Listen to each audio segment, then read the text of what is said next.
আজি দেখুন আপোনালোকক গগনা আপোনালোকে কেনেকৈ বজাব লাগে ঠিক আছে গগনা বজোৱা কিছুমান টিপছ আছে তো টিপছখিনি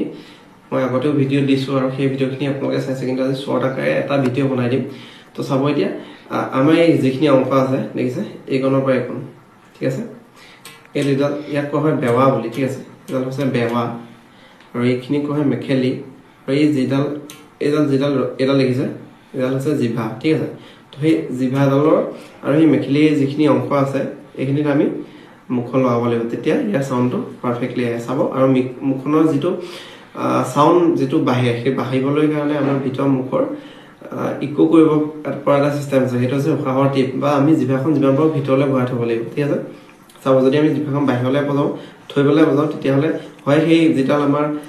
জিভাখন হয়তো মুখত লাগি যাব ঠিক আছে আৰু মুখত বা জিভাত মানে লাগি যাব যদি জিভাত লাগি যায় তেতিয়া হলে শব্দটো ক্লিয়াৰ কে নাহিব যদিহে আমি ভিতৰলৈ জিভাখন ভৰাই থওঁ তেতিয়া হলে হেটো শব্দটো ক্লিয়াৰ কে আহিব শুনিব এটা মই যদি বাহিৰলৈ থওঁ শুনিছে জিভাখনো বাহিৰত আছে আৰু যদি মই ভিতৰলৈ ভৰাই থওঁ তেতিয়া বুজি পালে সেই কিছুমান ভুল আমাৰ নাচনীসকলে কৰি থাকে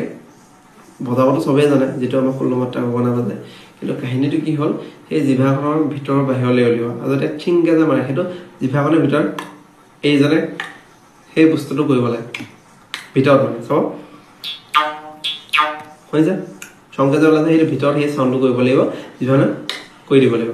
তো ইমানখিনি ইনফৰমেশন মই আজি দিছো আৰু পিছত অন্যতম ভিডিঅ'ত আপোনালোকক বেলেগকৈ মই দেখাম ঠিক আছে আৰু সেই শৰ্ট যিহেতু ইমানখিনি আজি শেষ কৰিছো